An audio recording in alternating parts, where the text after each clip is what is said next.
സ്വാഗതം. ഫാസ്റ്റ് ന്യൂസിലേക്ക്. വാർത്തകൾ വളരെ വേഗത്തിൽ.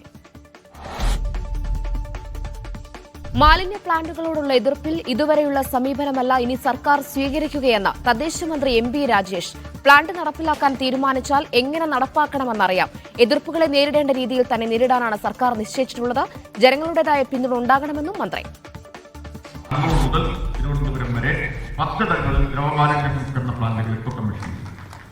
അത് കഴിഞ്ഞാൽ സമയബന്ധിതമായിട്ട് സർക്കാർ മുന്നോട്ട് പോകും.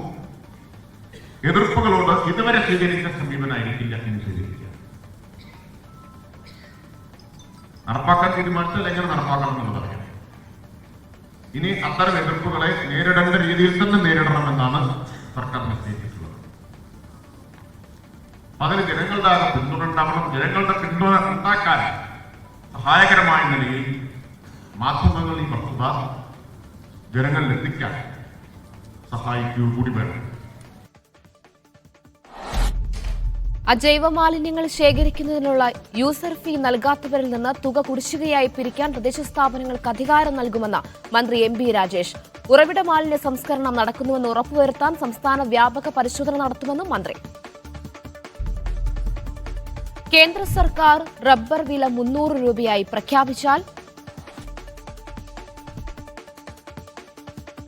തെരഞ്ഞെടുപ്പിൽ ബിജെപിയെ സഹായിക്കുമെന്ന് തലശ്ശേരി ആർച്ച് ബിഷപ്പ്. കേരളത്തിൽ ഒരു MP പോലും ഇല്ലെന്ന ബിജെപിയുടെ വിഷമം കുടിയേറ്റ ജനത പരിഹരിച്ചു തരും. ജനാധിപത്യത്തിൽ വോട്ടായി മാറാത്ത ഒരു പ്രതിഷേധവും പ്രതിഷേധമല്ലെന്ന് സത്യം കർഷകർ തിരിച്ചറിയണം. കുടിയേറ്റ ജനതയ്ക്ക് അതിജീവനം വേണമെങ്കിൽ രാഷ്ട്രീയമായി പ്രതികരിക്കണമെന്നും ആർച്ച് ബിഷപ്പ് ജോസഫ് പാംബ്ലാനി. തെരഞ്ഞെടുപ്പിൽ വോട്ടായി മാറാത്ത ഒരു പ്രതിഷേധത്തിനും ജനാധിപത്യത്തിൽ വിലയില്ല എന്ന സത്യം ഓർക്കുക.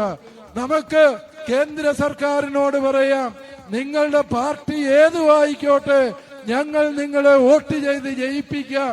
നിങ്ങൾ റബ്ബറിന്റെ വില 300 രൂപയായി പ്രഖ്യാപിച്ച് ആ റബ്ബർ കർഷകനിൽ നിന്ന് എടുക്കുക. നിങ്ങൾക്കൊരു MP-യും ഇല്ല എന്നുള്ള വിഷമം ഈ കുടിയേറ്റ ജനത മാറ്റിത്തരാം. ബിജെപിയെ സഹായിക്കുമെന്ന പ്രസ്താവനയിൽ ഉറച്ച് Thalassery archbishop Joseph Pamplani. BJP സഹായിച്ചാൽ തിരിച്ചും സഹായിക്കാൻ മടിയില്ല. രാജ്യം ഭരിക്കുന്ന കക്ഷിയോട് ഒരു സഭയ്ക്കും അകൽച്ചയില്ല. മലയോര കർഷകരുടെ ഗതികേടാണ് താൻ വ്യക്തമാക്കിയതെന്നും ജോസഫ് പാംബ്ലാനി. ഇപ്പോൾ ഞങ്ങളെ സഹായിക്കാൻ വേണ്ടി നയം രൂപീകരിക്കാൻ സാധ്യതയുള്ളത് കേന്ദ്രം ഭരിക്കുന്ന BJP-ക്കാണ്. അതുകൊണ്ടാണ് BJP സർക്കാർ ഈ റബ്ബറിൻ്റെ ഇറക്കുമതി തീരുവയെ സംബന്ധിച്ച് തീരുമാനമെടുക്കുകയും റബ്ബറിൻ്റെ വില 300 രൂപയാക്കുന്നൊരു സാഹചര്യം ഉണ്ടാക്കിയാൽ കേന്ദ്ര ഗവൺമെൻറ്റിനെ പിന്തുണയ്ക്കാൻ ഇവിടുത്തെ മലയോര കർഷകർ തയ്യാറാകുമെന്ന് പറയുന്നു. കാരണം മലയോര കർഷകർ അത്രയേറെ ഗതികേടിൻ്റെ വക്കിലാണ് നിൽക്കുക. തലശ്ശേരി ബിഷപ്പ് ജോസഫ് പാംബ്ലാനി നടത്തിയത് പക്വതയില്ലാത്ത പ്രസ്താവനയെന്ന ഫാദർ പോൾ തേലക്കാട്ട്. കേരളത്തിൽ നിന്ന് MP-മാരെ നൽകുമെന്ന് പറയുമ്പോൾ UP-യിലെയും ഉത്തരാഖണ്ഡിലെയും കത്തോലിക്ക സഭാ വിശ്വാസികളെ ഓർക്കണമായിരുന്നു. വിഷയം 300 രൂപയുടെ കച്ചവടമാക്കിയതിൽ വിഷമമുണ്ടെന്നും പോൾ തേലക്കാട്ട് മീഡിയ വണിനോട്. വിശ്വാസികളായ ജനങ്ങളോട് പ്രസംഗം പറയുമ്പോൾ അദ്ദേഹം കാത്തു സൂക്ഷിക്കേണ്ട ചില ജാഗ്രതകൾ കാണിച്ചോ എന്നുള്ള ആശങ്ക എനിക്കുണ്ട്. ഇവിടെ അദ്ദേഹം MBA ഉണ്ടാക്കി കൊടുക്കുമ്പോൾ അത് ബാധിക്കുന്നത് ഉത്തരാഖണ്ഡിലെയും UP-യിലെയും ഒക്കെ കത്തോലിക്കർ തന്നെയാണെന്നും അദ്ദേഹം തിരിച്ചറിയണം. ഗൗരവമായ ഒരു രാഷ്ട്രീയ പ്രശ്നമാണ് അദ്ദേഹം കൈകാര്യം ചെയ്തത്. ഈ രാഷ്ട്രീയ പ്രശ്നത്തെ 300 രൂപയുടെ ഒരു കച്ചവടമാക്കി മാറ്റിയതിൽ എനിക്ക് വലിയ ദുഃഖമുണ്ട്.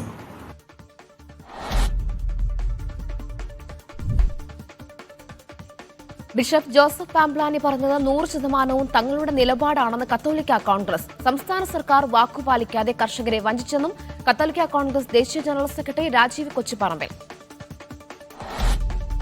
കത്തോലിക്ക കോൺഗ്രസിന്റെ വേദിയിൽ വെച്ചതാണ് പിതാവ് പറഞ്ഞത്. കത്തോലിക്ക കോൺഗ്രസ് നിലപാടാണ്. കാരണം സിറോ മലബാർ സഭയിലെ ഏറ്റവും പ്രധാനപ്പെട്ട ഒരു ആർച്ച് ബിഷപ്പാണ് അഭിവന്ദ്യ പാംബ്ലാനി പിതാവ്. കർഷക വിഷയങ്ങളിൽ നിരന്തരമായിട്ട് ഇടപെട്ടുകൊണ്ടിരിക്കുന്ന പിതാവുമാണ്. പിതാവ് പറയുന്നത് കത്തോലിക്ക കോൺഗ്രസ് 100% കത്തോലിക്ക കോൺഗ്രസ് നിലപാട് തന്നെയാണ്. സംശയമായിരിക്കുന്നത്. BJP സഹായിക്കുമെന്നല്ലേ പറഞ്ഞത്. BJP ഗവൺമെന്റ് 300 രൂപ കർഷകർക്ക് റബ്ബർ കർഷകർക്ക് വില നൽകുകയാണെന്നുണ്ടെങ്കിൽ സ്വാഭാവികമായിട്ടും അതിനെക്കുറിച്ച് ചിന്തിക്കും. അത് അതിനുശേഷം പിതാവിന് തുടർച്ചയായിട്ട് പറഞ്ഞിട്ടുണ്ട്. അത് BJP ആണെങ്കിലും ഇടതുപക്ഷമാണെങ്കിലും കോൺഗ്രസ് ആണെങ്കിലും കർഷകർക്ക് വേണ്ടി നിലകൊള്ളുവാണെങ്കിൽ അവരെ പിന്തുണയ്ക്കാൻ തയ്യാറാണെന്നുള്ളത്. തലശ്ശേരി ആർച്ച് ബിഷപ്പ് ജോസഫ് പാംപ്ലാനിയുടെ പ്രസ്താവന അനുചിതമെന്ന് സിപിഎം കണ്ണൂർ ജില്ലാ സെക്രട്ടറി എം വി ജയരാജൻ. കർഷകരെ വഞ്ചിച്ചവരാണ് ബിജെപി. യഥേഷ്ടം ഇറക്കുമതിക്ക് അനുമതി നൽകിയതുകൊണ്ടാണ് റബ്ബറിന് വില കുറഞ്ഞത്.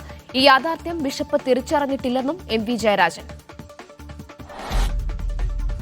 തങ്ങൾ പരിഹരിച്ചു തരാമെന്നുമുള്ള തലശ്ശേരി ബിഷപ്പിൻ്റെ പ്രസംഗം ദൗർഭാഗ്യകരമാണ്. യഥാർത്ഥത്തിൽ കാർഷിക മേഖലയിലെ ഗുരുതരാവസ്ഥക്ക് കാരണം കോൺഗ്രസും BJPയുമാണ്. യഥേഷ്ടം റബ്ബർ ഇറക്കുമതി ചെയ്യാനും അതിന് നികുതി കുറക്കാനുള്ള നടപടി സ്വീകരിക്കാനും കേന്ദ്ര ഗവൺമെൻറ് അനുമതി നൽകിയതിനെ തുടർന്നാണ്. ഈ യാഥാർത്ഥ്യം കൃഷിക്കാരാകെ തിരിച്ചറിയുന്നു. എന്നിട്ടും ബിഷപ്പ് തിരിച്ചറിയുന്നില്ല എന്നത് ദൗർഭാഗ്യകരമാണ്.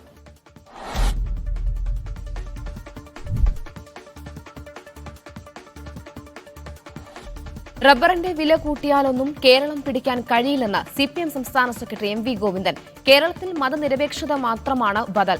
ഏതെങ്കിലും തുറുപ്പ് ചീട്ടിട്ട് കേരളം പിടിക്കാമെന്ന് RSS വിചാരിച്ചാൽ നടക്കില്ല. RSS അതിക്രമത്തിനെതിരെ ജന്തർ മന്ദറിൽ പ്രതിഷേധിച്ചത് ക്രിസ്തീയ സംഘടനകളാണല്ലോ എന്നും എം വി ഗോവിന്ദൻ പറഞ്ഞു. ജോസഫ് പാംപ്ലാനിയുടെ പ്രസ്താവനയെ തള്ളാതെയും കൊള്ളാതെയും ജോസ് കെ മാണി. റബ്ബർ മേഖലയിലെ പ്രതിസന്ധിക്ക് കാരണം കേന്ദ്ര സർക്കാരാണ്. കേന്ദ്രത്തിന്റെ ഈ നയത്തിനെതിരെയാണ് പാംപ്ലാനി പ്രതികരിച്ചത്. സഭയുടെയും കേരള കോൺഗ്രസിന്റെയും അഭിപ്രായം കർഷകരെ സഹായിക്കണമെന്നാണെന്നും ജോസ് കെ മാണി കോട്ടയത്ത് പ്രതികരിച്ചു. കേരളത്തിലെ റബ്ബർ കർഷകരുടെ പ്രതിസന്ധിയും അതോടൊപ്പം തന്നെ റബ്ബറിൻ്റെ വിലയിടിവും ഇതിലെല്ലാം പ്രധാന കാരണം കേന്ദ്രമാണ്. അപ്പോൾ ആ നയങ്ങൾ തിരുത്തണം. അതാണ് അദ്ദേഹത്തിൻ്റെ പ്രസംഗത്തിൽ കൂടെ ഉദ്ദേശിക്കുന്നതെന്നാണ് ഞാൻ മനസ്സിലാക്കുന്നത്. ഇവിടെ ഒരു പാർലമെൻറ്റ് തെരഞ്ഞെടുപ്പിലേക്ക് വരുമ്പോൾ കേന്ദ്രം ഇപ്പോൾ സംസ്ഥാന സർക്കാരിനോട് ചെയ്യുന്ന അവഗണന, അപ്പോൾ സാമ്പത്തികമായി ശ്വാസം മുട്ടിച്ചുകൊണ്ട് തകർക്കാൻ ശ്രമിക്കുന്നത് റബ്ബർ കർഷകരുടെ വിഷയങ്ങൾ ഉൾപ്പെടെ. BJP MPമാരുടെ എണ്ണം വർദ്ധിച്ചാൽ ന്യൂനപക്ഷങ്ങൾ കൂടുതൽ പ്രയാസം അനുഭവിക്കുമെന്ന് മന്ത്രി PA മുഹമ്മദ് റിയാസ്. തലശ്ശേരി ബിഷപ്പ് പാംപ്ലാനിയുടെ BJP അനുകൂല പരാമർശത്തിലായിരുന്നു മന്ത്രിയുടെ പ്രതികരണം. MPമാരുടെ എണ്ണം വർദ്ധിച്ച് കേന്ദ്ര സർക്കാർ രാജ്യത്ത് അധികാരത്തിൽ വന്നതിൻ്റെ ഭവിഷ്യത്ത് ഇന്ത്യൻ മതനിരപേക്ഷത അനുഭവിച്ചുകൊണ്ടിരിക്കുകയാണ്. ഹിന്ദു രാഷ്ട്രം ലക്ഷ്യമാക്കി പ്രവർത്തിക്കുന്ന RSS അതിൻ്റെ ഭാഗമായി BJP മോഡി ഗവൺമെൻറ്റിനെ കൊണ്ട് സർക്കാർ സ്പോൺസേഡ് പ്രോഗ്രാമുകളായി എന്തൊക്കെയാണ് നടപ്പിലാക്കുന്നത് ഞാൻ പ്രത്യേകിച്ച് പറഞ്ഞിരേണ്ടതില്ല. അതിൻ്റെ ഭാഗമായി ന്യൂനപക്ഷങ്ങൾ എന്തൊക്കെയുള്ള അക്രമങ്ങളാണ് നേരിട്ടുകൊണ്ടിരിക്കുന്നത്, മുസ്ലിം ക്രിസ്ത്യൻ ജനവിഭാഗങ്ങൾ നേരിട്ടുകൊണ്ടിരിക്കുന്ന അക്രമങ്ങളെ ഞാൻ പ്രത്യേകിച്ച് പറഞ്ഞിരേണ്ടതില്ല.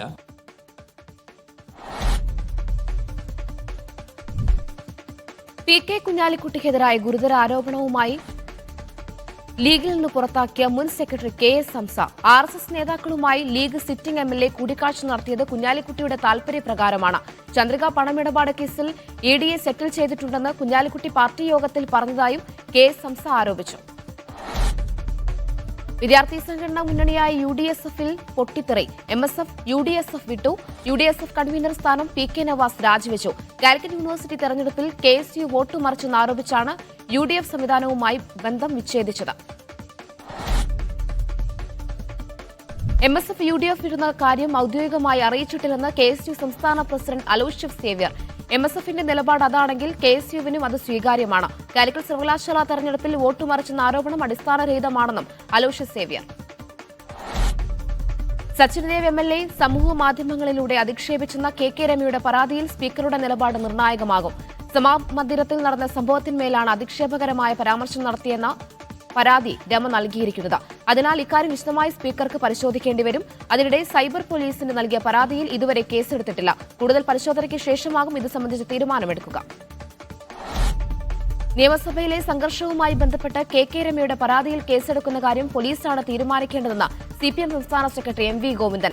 രമയ്ക്ക് പരിക്കുണ്ടോ ഇല്ലയോ എന്ന കാര്യം അറിയില്ല. ഇതിൽ പാർട്ടി ഇടപെടേണ്ട കാര്യമില്ലെന്നും MV ഗോവിന്ദൻ. അതൊക്കെ പോലീസ് ചെയ്യേണ്ട കാര്യമാണ്. അവരെന്താ എങ്ങനെയാ കേസ് എന്താ കേസ് എന്നുള്ളതിനെ പറ്റി നമുക്ക് പുറത്തുനിന്നല്ലല്ലോ വിശദീകരിക്കേണ്ടത്. അപ്പോൾ KK രമയുടെ കൈക്ക് പൊട്ടുണ്ടെന്നും ഇല്ലയെന്നും ഒക്കെ പറയുന്ന നിരവധിയായ റിപ്പോർട്ടുകളാണ് വന്നുകൊണ്ടിരിക്കുന്നത്. അത് സംബന്ധിച്ച് ആവശ്യമായ നിലപാട് പോലീസാണ് എടുക്കേണ്ടത്. പരിശോധന, അതിനടിസ്ഥാനപ്പെടുത്തിയിട്ടുള്ള നടപടി കാര്യങ്ങളൊക്കെ അതിൻ്റെ പ്രൊസീജിയേഴ്സ് അനുസരിച്ച് പോകും. അത് പാർട്ടി ഇടപെടേണ്ട യാതൊരു കാര്യമില്ല. സഭയുടെ ചരിത്രം ചൂണ്ടിക്കാട്ടി സ്പീക്കർക്ക് രമേശ് ചെന്നിത്തലയുടെ കത്ത്. അടിയന്തര പ്രമേയങ്ങളുടെയും അവ നിരാകരിച്ചതിന്റെയും ചർച്ച ചെയ്തതിന്റെയും കണക്കുകൾ നിരത്തിയാണ് കത്ത് നൽകിയത്. ഒരു സമ്മേളനത്തിൽ തന്നെ 6 അടിയന്തര പ്രമേയങ്ങൾ തള്ളുന്നത് ചരിത്രത്തിൽ ആദ്യമാണ്. പ്രതിപക്ഷത്തിന്റെ അവകാശങ്ങളെ ഹനിക്കുന്ന നടപടികളിൽ നിന്ന് സ്പീക്കർ പിന്മാറണമെന്നും രമേശ് ചെന്നിത്തല ആവശ്യപ്പെട്ടു. നിയമസഭാ സംഘർഷത്തിൽ നടപടികൾക്കൊരുങ്ങി പോലീസ്. തുടർ നടപടികൾക്കായി പോലീസ് നിയമസഭാ സെക്രട്ടറിയുടെ അനുമതി തേടി. അതേസമയം കെ എം സച്ചിൻ ദേവ് MLA-ക്കെതിരായ KK രമ നൽകിയ അധിക്ഷേപ പരാതിയിൽ സൈബർ പോലീസ് ഇതുവരെ കേസെടുത്തിട്ടില്ല. കേരളത്തിലെ കോൺഗ്രസിൽ RSS ഏജന്റുമാർ ഉണ്ടോ എന്ന് പരിശോധിക്കണമെന്ന് മന്ത്രി PA മുഹമ്മദ് റിയാസ്. കേന്ദ്ര സർക്കാരിനെതിരെ പ്രതിപക്ഷ നേതാവ് ഒന്നും പറയുന്നില്ല. കേരള സർക്കാരിനെ അട്ടിമറിക്കാനാണ് പ്രതിപക്ഷ ശ്രമമെന്നും മുഹമ്മദ് റിയാസ്. സ്പീക്കർ മുഖ്യമന്ത്രിയുടെ തടവറയിലാണെന്ന് T സിദ്ദിഖ് MLA. പ്രതിപക്ഷത്തിന്റെ വായ മൂടിക്കെട്ടാനുള്ള ശ്രമം വിലപ്പോവില്ല. PA മുഹമ്മദ് റിയാസ് സൂപ്പർ മുഖ്യമന്ത്രി ചമയുകയാണെന്നും T സിദ്ദിഖ്.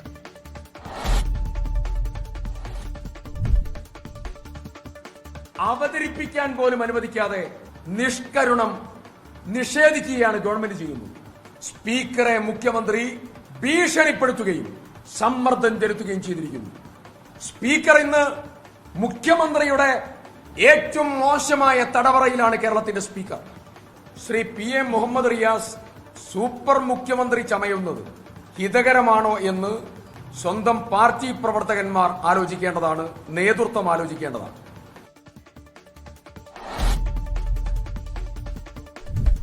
സ്വർണ്ണക്കടത്ത് കേസ് പ്രതി സ്വപ്ന സുരേഷിനും വ്യവസായി വിജേഷ് പിള്ളയ്ക്കുമെതിരായ കേസ് ക്രൈംബ്രാഞ്ചിന് കൈമാറും. CPM-ന്റെ പരാതിയിൽ തളിപ്പറമ്പ് പോലീസ് എടുത്ത കേസാണ് ക്രൈംബ്രാഞ്ചിന് കൈമാറുക. ഗൂഢാലോചന, കലാപശ്രമം തുടങ്ങിയ വകുപ്പുകൾ പ്രകാരമായിരുന്നു പോലീസ് കേസെടുത്തത്. ബ്രഹ്മപുരത്തെ തീപിടുത്തത്തിന് ആക്കം കൂട്ടിയത് അനധികൃതമായി സൂക്ഷിച്ച ബയോമൈനിക് മാലിന്യങ്ങളെന്ന സൂചന. പുനരുപയോഗിക്കാൻ പറ്റാത്തതും എന്നാൽ ഇന്ധനമാക്കാൻ പറ്റുന്നതുമായ ബയോമൈനിക് ചെയ്ത മാലിന്യങ്ങൾ കരാർ വ്യവസ്ഥകൾ ലംഘിച്ചാണ് സോണ്ട കമ്പനി ബ്രഹ്മപുരത്ത് സൂക്ഷിച്ചത്. ഇല്ലാത്ത വേസ്റ്റ് ടു എനർജി പ്ലാന്റിലേക്കായി ഇത് സൂക്ഷിക്കാൻ സോണ്ടയ്ക്ക് മൌനാനുവാദം നൽകിയത് കോർപ്പറേഷനും തിരിച്ചടിയായി. അമ്യൂസ്മെന്റ് പാർക്കിനെന്ന പേരിൽ വൈദ്യുതി വകുപ്പിന്റെ ഭൂമി നിയമവിരുദ്ധമായി പാട്ടത്തിന് നൽകിയെന്ന ആരോപണം. മൂന്നാറിലും ആനയിറങ്കലിലും നടന്ന ഭൂമി കൈമാറ്റമാണ് വിവാദമായിരിക്കുന്നത്. കരാർ റദ്ദാക്കി ഭൂമി സർക്കാർ ഏറ്റെടുക്കണമെന്ന ആവശ്യവുമായി കോൺഗ്രസ് രംഗത്തെത്തി.